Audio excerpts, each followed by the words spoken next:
down, whether it's a broad stroke, whether it's something more specific. So I can use when I put pressure down on someone, if someone is kind of spasming in an area, you want to kind of have to calm it down a bit. It's kind of what it's used for. I won't tell you the real scientific theories and aspects of it, but what essentially you want to put pressure down to help, in simple terms, calm the area down, or to release the area. Okay. So if I find an area, but if it's really painful, then I'm going to use something really broad and kind of gentle. I'm going to put a little gentle pressure down. I'm going to hold it, and then I'm going to release. And then you kind of flush it out a bit. And then I'm going to try maybe it might look a little bit like this with my thumbs. Find an area, hold, and release. Okay. At this point, that's what it looks like. Okay. If you're working on someone, with your elbows, you can do the exact same thing with your elbows. You can work with your elbows here. Again, body mechanics. And then you find an area you can just hold, and then go. Okay. Obviously, when you get a little further on in your career, or whatever, if you continue with this kind of thing, then you're going to learn some more profound, so to speak, deeper techniques that are going to be slightly different. But for now, these are techniques where you can just find the spot, you find pressure. I'm going to hold, okay, for a few seconds, and then release.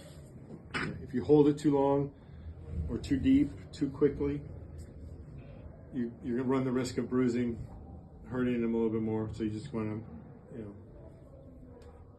when you go into these strokes, you're going to take it nice and slow. Always kind of communicate what you're doing. I'm going to go a little deeper now. Okay, I'm just going to hold it for a few seconds. Tell me if that.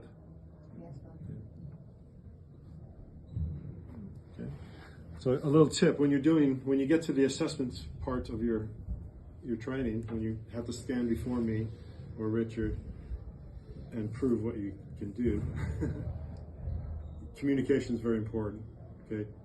You're communicating with your client, what you're doing to them, what you're going to do, okay? Consent, okay? So just remember that. Okay, again, so different ways. So I can do a broad compression. If there's a big guy, you're working at a rugby, and you don't want, if your thumbs don't feel strong enough or whatever, if you don't want to use your elbow, you kind of have to put if I did it up here, I can put some pressure down. I can use my fist. Okay, nice and slow in, and then release. And then you kind of give it a little flush afterwards. Okay? That's pretty basic. It's an easy stroke or whatever technique. You just want to make sure you're always, at all times, you're always cognizant of your technique, how you're doing the technique. So you're not doing this, this funky position with your thumb. If you're going to use your thumbs, you want to maybe support it, keep it straight, so you're not. Okay, let's do a little, everyone do this. Who has bendy thumbs, who has straight thumbs? Straight. So everyone either has a bendy thumb or a straight thumb. So bendy thumb people can do these, and people think it hurts, but it's not quite as bad with our bendy thumb people, so we're good. But people who have straight thumbs and they're like this, then that's a problem. Did your thumbs become bendy after a while? No, I don't think